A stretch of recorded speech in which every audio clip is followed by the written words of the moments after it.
Ladies and gentlemen, please welcome U.S. Transportation Secretary, the Honorable Pete Buttigieg.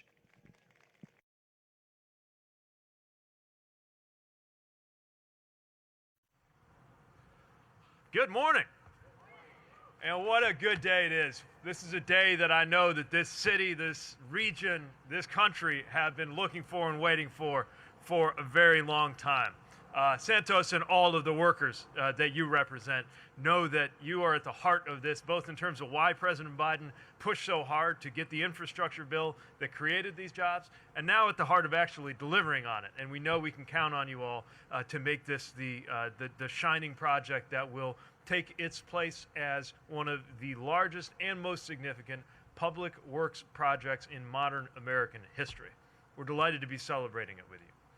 I want to thank Majority Leader Schumer for not just your kind words, but most importantly for your leadership and helping to put us in the position of being able to say yes to this and about 37,000 other projects around the country, none of them quite this big in scale, that we just wouldn't be here without you, without Senator Gillibrand, without Senator Hickenlooper. And while today it is hard for us to imagine it any other way, we should remember it was far from guaranteed that that bill would get passed. Its political obituary was written many, many times.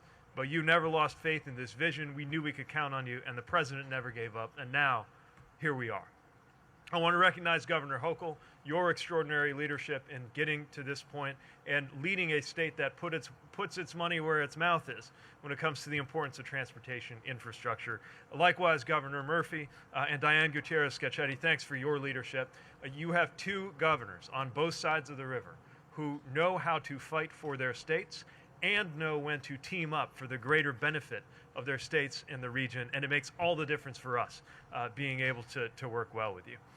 Chris Kaluri and everybody at Gateway, what you have done is extraordinary, and no pressure, but what you were about to do will be even more extraordinary. To Tony and everybody at Amtrak, we're so excited to celebrate this with you. And let me recognize my colleague and partner, Mitch Landrieu, who is guiding so much work across everything from broadband to pipes to these transportation projects that we're so excited about. Also, she can't be here today, but I would be remiss, along with acknowledging all of our DOT colleagues, if I did not say a special word about our Deputy Secretary, Polly Trottenberg, who lives and breathes this and has helped to make all of this possible.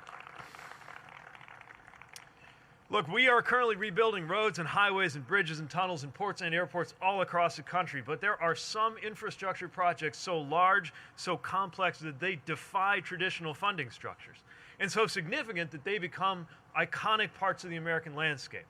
I call them cathedrals of our infrastructure. They are testaments to our achievements, like the Golden Gate Bridge or the Hoover Dam, and this is one such project. I saw for myself, at the insistence of Leader Schumer, of course, the condition of the Hudson tunnels in one of my very first trips as secretary. We toured the tunnels. We saw how the seawater that had come in during Sandy is corroding the steel and damaging the tunnel even a decade later, and that's causing regular delays. And because this region is, of course, one of the most important economic hubs in the world, if those tunnels became unavailable, you would feel the economic consequences as far away as the backyard of my home in Michigan and further, which is what makes the Gateway program critically important, not just to this city, not just to this region, but to our entire country's economic security. That's why back in January, we were proud to award $292 million from a brand new program in the infrastructure package to help support a specific piece of this effort. And we're proud of all of the billions of dollars of support now coming in to make this a success. And today, we celebrate a major step toward completing the new Hudson River Tunnel as we begin to work on the third and final part of the concrete casing that will come to connect the Gateway Hudson Tunnel to Penn Station. I should mention that the application process for those funds was incredibly competitive, but this is, of course, one of the standout deserving projects. This single project, as has been said, will support more than 72,000 jobs, generate $19 billion plus in economic activity. We estimate that it will cut down delays and New Jersey transit trips, of course, for 200,000 people who travel this route every day, will reduce carbon pollution and be more resilient for the extreme weather events of the future. And this, while this is, again, the largest project of its kind in modern American history, it is far from the only project that we're supporting. Tomorrow we'll be in East Harlem, celebrating the effort to finally extend the 2nd Avenue subway up to 125th Street. By the way, that's going to make so many people better off. The deserving residents of that area and that neighborhood, anybody on the 456 line, which is going to get less crowded, anybody benefiting from these new projects and the estimated 36 million rides a year that'll be added. And that's just here in New York. Just the last month alone, I was at Port Miami in Florida, where we're building capacity for our supply chains. And this week, we're announcing efforts to improve resiliency and efficiency across the country.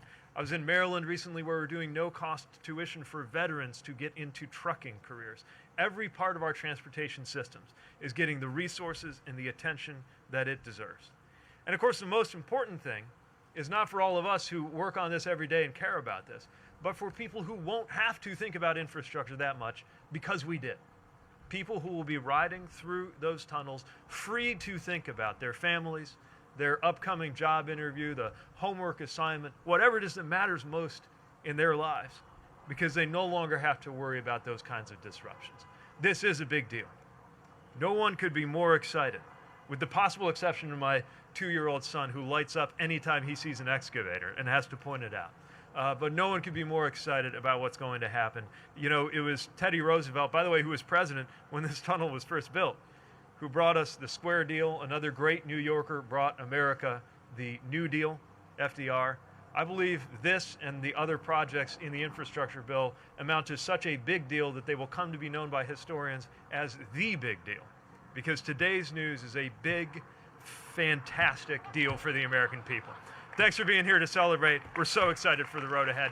Congratulations, New York.